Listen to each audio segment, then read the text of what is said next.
Hey everybody, the following is an excerpt from the monthly Rahdo Roundup, and if you'd like to see the rest of the roundup, you can hit that eye up in the top right corner of the screen, or if you'd like to know more about the game, you can follow the link down in the show notes.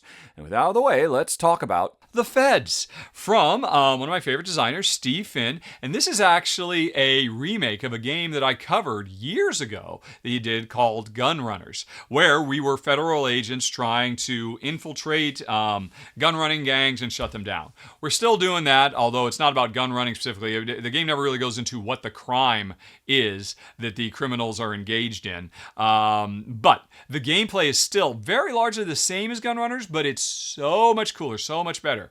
This is not the greatest picture, but I don't think there are really any other good pictures of this on Board Game Geek, are there? There's really great pictures of the art for the cover. But yeah, you can play it on Tabletopia if you want to check it out, folks, for yourself. Let me see if I can find a video. Okay, yeah, this will do. Thank you, Let's Table It. Thank you, Brody. I'll just pause right here. Here's what the game looks like mid-play. What happens is, on your turn, you're going to play a card from your hand to one of the different criminal hangouts there. That's the play. But you play it face down. And now, if it's the first one there, then that means the card stays face down, and it represents your undercover agent. Who is, staking out the place. But what will eventually happen is, some other player will want to play their own card there. And they'll become the undercover mole, and the card that you, or they, or anybody had played previously will get revealed and added to the agents on the scene at the crime the hangout, at the nefarious, the gang hangout, right? Okay, and so the card will get revealed. And when the card gets revealed, two things happen. These have numbers on them, and ultimately, whoever has the most agents represented by these numbers gets first dibs on arresting the criminals when they get busted.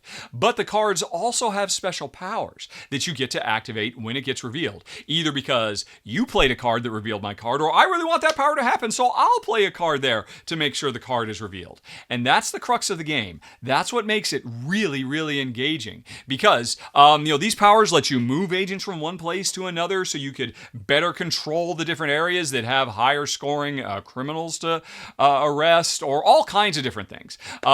Plus, if you're playing at a lower player count, there's an automated player who also plays stuff. So it's not just an area majority between two players. There's a very smart third player, or a very smart system with a third player that you can manipulate as well. And so I can say, right, unlike a lot of area majority games, this works great at 2. And what's most interesting thing is 3 of the powers that these cards do change from game to game depending on what city, whether in Chicago or Miami or Los Angeles or wherever. And these powers change radically, making the games feel very, very different from game to game, both because of the distribution of criminals in the different areas, plus the cards you will get access to.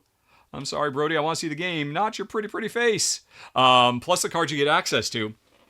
Plus, the different cities you play also have different special rules that can fundamentally change things around and give you extra things to consider, like bonus little chips that are shown here, making the restaurant worth more points than it might normally be. In another game, those little bonus chips aren't used at all, or they're used for something other than just increasing the value of areas. This game is brilliant. I thought it was very, very sharp back when I played it as Gun Runners, and I think it is even better now. There is so much more. Gun Runners was just kind of like a pre-alpha version of the game, and now the full game experience is here with so much variability, so much replayability baked in with all of these changing powers. And the production quality is much, much nicer as well. We're not just chasing after cubes. There's all the different little color things that represent the different levels of gangsters that are worth different points depending because of the set collection element of the game too. Anyway, long story short, The Feds is super duper sharp. I liked it a lot. Jen also liked it, but she found it a little frustrating because so much of this game is mind games. I'll play a card face down knowing that I know you're going to play over there, because I know that's the most valuable place, and you are planning on and you haven't gotten in there, and you're going to try to get there, to at least get second or third place there, right? So I'm going to play a card here knowing you're going to go there, and I've laid a trap for you. I'm waiting for you to reveal that card. But then you might not reveal that card for quite a while. Now time's running out. I'm even going to be able to get, because you found other ways. You found other powers to be able to move things in there and like, oh man, do I have to reveal my own trap to get that thing in play? There's so much fun, so many mind games. That's just not my wife's bag. She just wants to play her own game. She doesn't want to have to think about what it is I'm doing. But that's the beauty of this game, that you're so often trying to be one step ahead of your opponent. Right. What'll happen if I reveal that card? That's their card. What is it? What cards have I seen that they've played? What might they do? Am I going to take the gamble? Let's see what happens.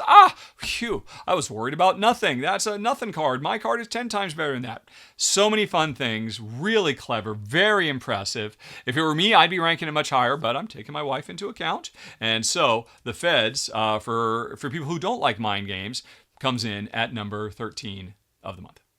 And thanks for watching, folks. If you enjoyed it, please like and subscribe. It makes a huge difference, believe me. But with that out of the way, if you'd like to see some more, over on the left, you can find a playlist of a whole bunch more Rahdo Rapid reviews.